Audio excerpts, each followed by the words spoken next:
சட்டுன்னு ஒரு கறி குழம்பு. வாங்க செய்யலாம்.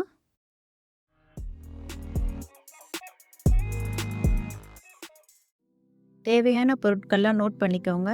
நான் செய்யும்போது உங்களுக்கு அளவெல்லாம் சொல்றேன். இந்த குழம்பு வந்து இட்லி, தோசை, சப்பாத்தி, சாதம் எல்லாத்துக்குமே சூப்பரா இருக்கும்.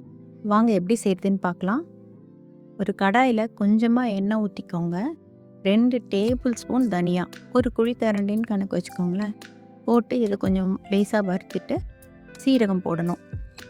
இதோட கூட மிளகு வந்து 2 ஸ்பூன் போடணும். 2 ஸ்பூன் மிளகு போட்டு அதையும் கொஞ்சம் லேசா வறுத்துட்டு, இதுக்கப்புறம் இதில் சோம்பு போடணும். சோம்பு வந்து 1 ஸ்பூன் போட்டுக்கோங்க. போட்டு காஞ்ச மிளகாய் ஒரு 7 காஞ்ச மிளகாய் போடுங்க. காரம் இன்னும் கொஞ்சம் வேணும்னா எட்டா போட்டுக்கோங்க. 7 மிளகாவே இதுக்கு கரெக்டாக தான் இருக்கும். போட்டு நல்லா வறுத்துட்டு, கொஞ்சம் லேசாக வறுத்த உடனே இதில் முந்திரி போடுங்க. ஒரு 10 முந்திரி போடுங்க. முந்திரியும் போட்டு கொஞ்சம் நல்லா வறுத்துருங்க. இதெல்லாம் செய்யும்போது கொஞ்சம் மீடியம் ஃப்ளேமில் வச்சுக்கோங்க. ரொம்ப லோ ஃப்ளேமில் வச்சாலும் வறுக்க லேட் ஆகும். மீடியம் ஃப்ளேமில் வச்சுக்கோங்க. 1 ஸ்பூன் கசகசா போட்டுக்கோங்க. அதையும் நல்லா வறுத்துருங்க. கொஞ்சம் நல்லா வறுத்துட்டு, இதுக்கப்புறம் இதில் தேங்காய் போடணும். 1 கப்பு தேங்காய், அதாவது ஒரு சிரட்டையிலேருந்து திருவுன தேங்காய். இதையும் போட்டு ஒன்றா சேர்த்து நல்லா வறுக்கணும்.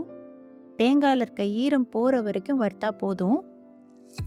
ரொம்ப கோல்டன் ப்ரௌன்லாம் ஆகணும்னு அவசியம் இல்லை. உதிரி உதிரியாக வந்தாலே போதும். இது கொஞ்சம் நல்லா வறுத்ததுக்கப்புறம் இதில் கொஞ்சம் மஞ்சத்தூள் போட போகிறோம். இது 1/2 ஸ்பூன் மஞ்சத்தூள் போதும். மஞ்சத்தூள் போட்டதும் நல்லா கலந்து விட்டுருங்க. இதுக்கப்புறம் இதில் வந்து கரம் மசாலா போடணும். 1 ஸ்பூன் கரம் மசாலா போடுறோம். இதில் வந்து நம்ம ஹோல் ஸ்பைசஸ் எதுவுமே சேர்க்கல. பட்டை, கிராம்பு, ஏலக்காய் எதுவுமே சேர்க்கல. இந்த குழம்புக்கு வாசனை இந்த கரம் மசாலா தான். இது வறுக்கும் போது நீங்கள் வந்து கொஞ்சம் லோ ஃப்ளேம்லேயே வச்சுக்கோங்க. ஏன்னா மஞ்சளும் கரம் மசாலாவும் சீக்கிரம் கருகிடும். அதனால லோ ஃப்ளேம்லேயே வச்சு இது வந்து கொஞ்சம் வாசனை வர வரைக்கும் வறுத்துக்கோங்க. இந்த மாதிரி கடாயில் ஒட்டாமல் உதிரி உதிரியாக வரணுங்க. இப்படி வந்ததுக்கப்புறமா எடுத்து ஒரு பாத்திரத்தில் மாற்றிக்கோங்க. அதை எடுத்து ஒரு ஓரமாக வச்சுருங்க. அது ஆறிட்டு இருக்கட்டும். நம்ம வந்து இதே கடாயில் தான் இப்போ திருப்பி இன்னும் கொஞ்சம் பொருள் வதக்க போகிறோம். இந்த கடாயிலேயே கொஞ்சமாக எண்ணெய் ஊற்றிக்கோங்க. இதில் கருவேப்பிலை கொஞ்சம் போட்டுக்கோங்க.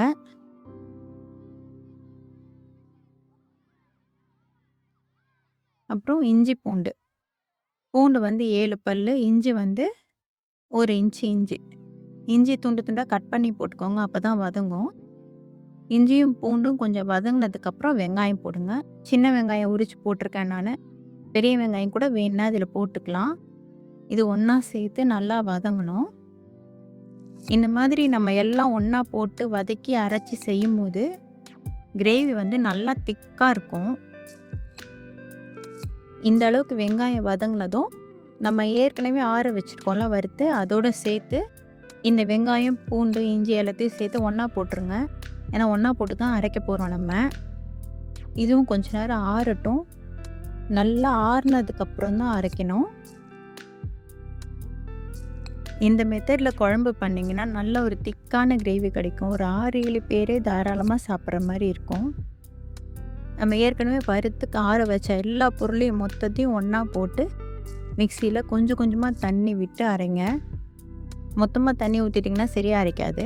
கொஞ்சம் கொஞ்சமாக தண்ணி விட்டு பார்த்து நடுவில் பார்த்து செக் பண்ணிவிட்டு நல்ல ஒரு பேஸ்ட் பதத்துக்கு நல்லா அரைச்சிக்கோங்க. வீடியோ முழுசாக பார்த்துட்டு எனக்கு ஃபீட்பேக் கொடுங்க. லைக் பண்ணுங்கள், ஷேர் பண்ணுங்கள், சப்ஸ்கிரைப் பண்ணுங்கள். என்னோடய சேனலை சப்போர்ட் பண்ணுங்கள்.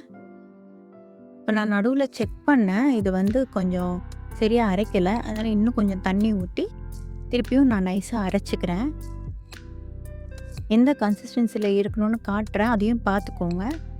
அந்த மாதிரி நீங்களும் நைஸாக அரைச்சி எடுத்துக்கோங்க. இது நல்லா புரியணுங்கிறதுக்காக தான் 1 by 1 சொல்லியிருக்கேன். மற்றபடி ரொம்பவே ஈஸிங்க. வறுத்து அரைச்சி எடுக்கிறது தான் வேலையே இதில். அவ்வளோதான். கறியில் அப்படியே போட்டு மிக்ஸ் பண்ணி விசில் வச்சு எடுத்து தாளிக்கணும். ரொம்பவே ஈஸிங்க. டக்குன்னு செஞ்சிடலாம். 1/2 கிலோ மட்டனுங்க. இதில் நம்ம அரைச்சி வச்சுருக்க பேஸ்ட் எல்லாத்தையும் போட்டுக்கணும். போட்டுட்டு தண்ணி வந்து அது கரெக்டாக முங்குற அளவுக்கு தண்ணி ஊற்றணும். நம்ம இதில் வந்து பார்த்திங்கன்னா நிறைய தண்ணி ஊற்றிட்டோன்னா விசில் வரும்போது கொஞ்சம் தண்ணிலாம் வெளியில் வந்துடும் குழம்பெல்லாம். அதனால் கரெக்டாக பார்த்து தண்ணி ஊற்றிக்கணும். இதுக்கு அளவெல்லாம் கிடையாது, நம்மளே பார்த்து தான் ஊற்றிக்கணும்.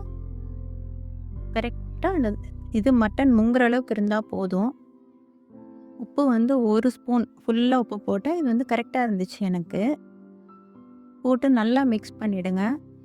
அந்த கிரேவி வந்து திக்காக அடியில் நிற்கக்கூடாது. ஃபுல்லாக கலந்து விட்டால் தான் அது அடி பிடிக்காமல் இருக்கும்.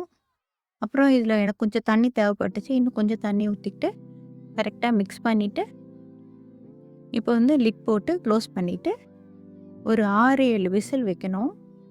இது மட்டனுங்கிறதுனால கொஞ்சம் வேக லேட் ஆகும். 6, 7 விசில் வச்சாலே நல்லா வெந்துடும்.